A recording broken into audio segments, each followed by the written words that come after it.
interpellé le ministre des Forces armées par rapport à la situation des gendarmes envoyés en formation à Meknes au Maroc. J'ai été interpellé parce qu'on m'a dit que les gendarmes qui revenaient de Meknes du Maroc, après avoir fait leur formation, devaient passer au grade supérieur. J'ai adressé une question écrite au ministre des Forces armées actuel, le nouveau. J'ai demandé à ce ministre, est-ce que cela est vrai? Si cela est vrai, est-ce que ça veut dire que les 5 gendarmes actuellement à Meknes, quand ils vont rentrer, vont passer au grade supérieur? Mais si c'est vrai aussi, le dernier gendarme qui s'appelle Sidignan, qui est revenu de Meknes depuis des mois et qui n'a toujours pas été promu au grade supérieur, pourquoi il n'a pas été promu au grade supérieur? Je suis sûr que le ministre des Forces armées n'a pas encore vu ma question écrite, mais comme mes questions écrites, je les publie par transparence pour le peuple sénégalais sur ma page Facebook, la gendarmerie a vu cette question écrite. Et quand la gendarmerie a vu cette question écrite, le général Moussa Fall n'était pas encore démis de ses fonctions à la tête de la gendarmerie. Ils ont pris Sidignan, le gendarme Sidignan, Sidi Ahmed Niang. Ils ont pris le gendarme Sidi Ahmed Niang et ils ont dit que c'est Sidi Ahmed Niang qui me parle. Je dis, mais d'abord, il faut en apporter la preuve. Deuxièmement, admettons que ce soit lui qui m'a parlé. Ne suis-je pas le député du peuple sénégalais? Les gendarmes ne sont-ils pas du peuple sénégalais? Donc Guy Marius Sagna n'est-il pas le député des gendarmes, des policiers, des militaires, des eaux et forêts, des agents d'hygiène, des sapeurs-pompiers, des eaux et forêts, etc. C'est tout simplement inacceptable et scandaleux. Je demande que le gendarme Sidi Ahmed Dia soit rétabli dans ses droits.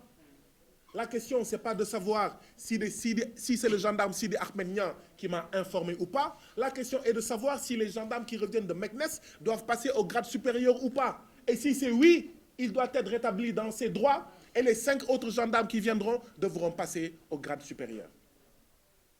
Mais je parle également au nom de certains policiers qui n'ont pas reçu leur salaire depuis 6 mois, 4 mois, 5 mois.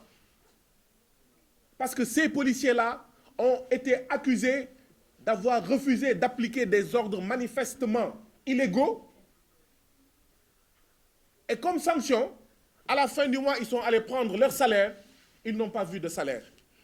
Deuxième fin de mois, ils sont allés prendre leur salaire, ils n'ont toujours pas vu de salaire. Troisième fin de mois, idem. Quatrième, cinquième, sixième. C'est tout simplement scandaleux. Voilà aussi le genre de bombe que nous a légué le président Macky Sall. Et donc, ces policiers, depuis 4 mois, 3 mois, 6 mois, sont sans salaire. Certains, ils ont commencé à percevoir leur salaire, mais on ne leur a pas donné les arriérés de salaire. Or, à ces policiers, il n'a été envoyé ni demande d'explication. Ils n'ont pas été convoqués en conseil de discipline. On n'a même pas eu le respect de leur notifier que leur salaire ne leur sera pas versé. Donc, même ce blocage de leur salaire est illégal. Je ne sais pas ce qui s'est passé. Mais si ces policiers ont refusé d'appliquer des ordres manifestement illégaux, bravo à eux. Bravo à eux. Parce que c'est des policiers qui ont appliqué des ordres manifestement illégaux, qui ont assassiné des Sénégalais, qui ont torturé des Sénégalais, dont notre camarade Pape Abdoulaye Touré. Donc bravo. Si ces policiers-là ont refusé d'appliquer des ordres manifestement illégaux, si c'est pour ça qu'on les a sanctionnés. Et cette sanction est illégale, parce qu'on devrait leur donner une demande d'explication pour qu'ils s'expliquent. Ça n'a pas été fait. On devrait les amener en conseil de discipline. Donc je demande au ministre de l'Intérieur, la question écrite va être déposée dans quelques heures, de regarder la situation de ces policiers-là. Donc voilà ce que je voulais dire. Je crois que j'ai parlé en français de toutes les entreprises. Et donc, nous invitons les Sénégalais à sortir ces problèmes pour informer le gouvernement.